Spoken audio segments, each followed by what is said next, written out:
আল্লাহ সুবহানাহু ওয়া তাআলা সূরাতুল হুজুরাতের মধ্যে চমৎকার করে বলেছেন, ইয়া আইয়ুহান নাস ইন্না খলাকনাকুম মিন যাকারিন ওয়া উনসা, আমি তোমাদেরকে একই পুরুষ এবং একই নারী থেকে সৃষ্টি করেছি। ওয়াজআলনাকুম শুউবান ওয়া কাবাইলা লিতাআরাফু, এবং তোমাদেরকে আমি এক একজন এক এক গোত্রে দিয়েছি। কাউকে আমি ফিলিস্তিনে দিয়েছি, কাউকে কাশ্মীরে দিয়েছি, কাউকে ইন্দোনেশিয়া, কাউকে ইউরোপে, কাউকে আমেরিকাতে দিয়েছি, কাউকে সৌদি আরবে দিয়েছি, কাউকে ভারতে, কাউকে পাকিস্তানে, কাউকে বাংলাদেশে বসবাসের অনুমতি সুযোগ আমি দিয়েছি। এগুলো করেছেন কে? আপনি জন্মগতভাবে বাংলাদেশী, সিদ্ধান্ত কি আপনার নাকি আল্লাহর? যেই লোকটা জন্মগতভাবে পাকিস্তানের, সিদ্ধান্তটা কি আমাদের কারো নাকি তার সিদ্ধান্ত, না আল্লাহর সিদ্ধান্ত? আল্লাহর সিদ্ধান্ত। প্রিয় সুধী, আল্লাহ যেটা বলছেন যে লিতা আরফু, যেন পরিচয় দিতে পারি আমি পাকিস্তানি, আনামিন পাকিস্তানি, আনামিন আল হিন্দ, আনামিন বাংলাদেশি, যেন অ্যাড্রেসিং করতে পারি। লিতা আরফু, সূরাতুল হুজুরাত আল্লাহ বলছেন ইয়া আইয়ুহান নাস, মানুষেরা শোনো। এই নাস দ্বারা আল্লাহ তাআলা এন্টার সমগ্র পৃথিবীর সব মানুষকে ইঙ্গিত করেছেন।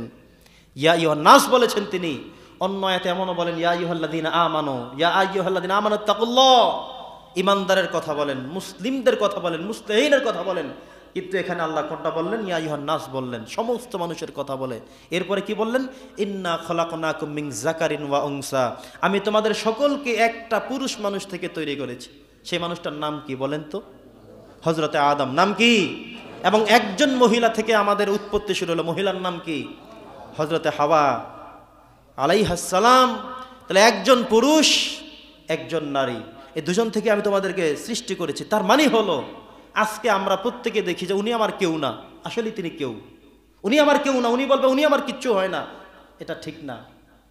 যেহেতু আমাদের বাবা একজন, মা একজন, পৃথিবী গোলাকার ঘুরতে ঘুরতে ঘুরতে ঘুরতে দেখবেন আপনি আমার কেউ না কেউ। সুবহানাল্লাহ।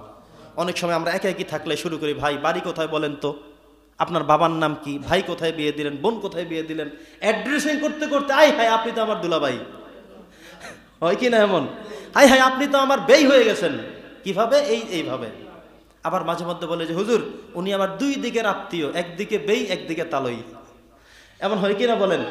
দুই দিকের আত্মীয়, তিন দিকের আত্মীয়। আল্লাহ বলছেন ইন্না খলাকনাকুম মিন যাকারিন ওয়া উনসা, এক পুরুষ থেকে তোমাদের সবাইকে বানিয়েছি।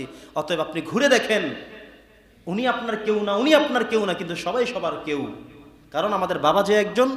আপনি নসবনামা খুঁজেন আপনার বাবাকে, তার বাবাকে, তার বাবাকে, গিয়ে দেখবেন যে ওখানে গিয়ে আপনার পূর্বপুরুষ মিলে গেছে। ঠিক কিনা বলেন? তাহলে আমাদের বাবা যেহেতু একজন, মা যেহেতু একজন, আল্লাহ বলেই দিয়েছেন তোমাদের কিন্তু পূর্বপুরুষ বাবা একজন, মা একজন। সেখান থেকে পর্যায়ক্রমে মিন যাকারিন ওয়া উনসা ওয়াজআলনাকুম শুউবান ওয়া কাবাইলা, আমি তোমাদেরকে বিভিন্ন দেশে, বিভিন্ন গোত্রে, বিভিন্ন বাড়িতে, বিভিন্ন ঐরস্যে তোমাদেরকে আমি পাঠানোর মাধ্যম করেছি। কেন?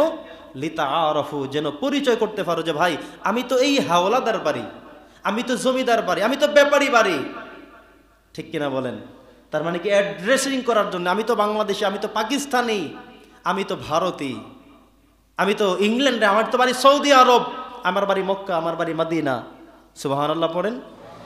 আল্লাহ বলছেন যে মিন যাকারিন ওয়া উনসা, এক পুরুষ এক নারী থেকে তোমাদেরকে পাঠানো হয়েছে। আমাদের সবার ব্লাড এক রঙের। ব্লাড কত রঙের? একটু চামড়া কেটে দেখুন সব লাল, উপরে শুধু চামড়ার পার্থক্য, কোনোটা সাদা, কোনোটা রেড কালারের, কোনোটা কালো কালারের, কোনোটা শ্যামলা, বিভিন্ন কালার, বিভিন্ন বর্ণের। কিন্তু যখন আপনি শরীরটা কাটবেন দেখবেন ভিতরে আপনি সব এক। সুবহানাল্লাহ পড়েন। উপর দিকে আপনি যেমনই দেখেন না কেন, উনি লম্বা, উনি খাটো, উনি এই, উনি সেই, উনি এই বাড়ি ওই বাড়ি, কিন্তু আল্লাহ তাআলা একটা পরিচয় এক এবং অভিন্ন রেখেছেন।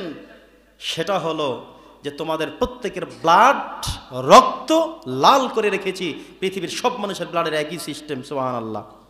এই মানুষের ব্লাডের যে সিস্টেম, যে কোয়ালিটি, যে কোয়ান্টিটি, আপনি গাছপালা খুঁজলে, অন্য কিছু খুঁজলে এভাবে পাবেন না। সব মানুষের ব্লাডের সিস্টেম এক করে আল্লাহ তাআলা ঐক্যবদ্ধ বুঝিয়েছেন যে তোমাদের বাবা এক, মা এক। সুবহানাল্লাহ পড়েন।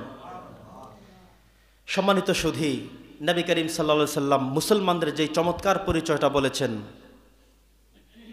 মান সালিমাল মুসলিমুনা মিন লিসানিহি ওয়া ইয়াদিহি, মুসলিম শরীফের হাদিস 9 এবং 10, একই সিস্টেমের কথা ঘুরিয়ে ফিরে আসছে। কি বললাম?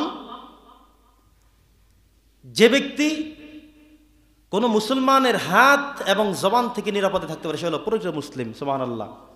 আর জোরে বলেন না সুবহানাল্লাহ। তাহলে প্রকৃত মুসলমানের সংজ্ঞা হলো অপর একজন মুসলমান থেকে, যেমন মনে করেন আমার থেকে যদি আমার প্রতিবেশীর মানুষ, অন্য মানুষ আমার জবান থেকে, আমার হাত থেকে মুক্ত থাকে, তাহলে আমি মুসলিম।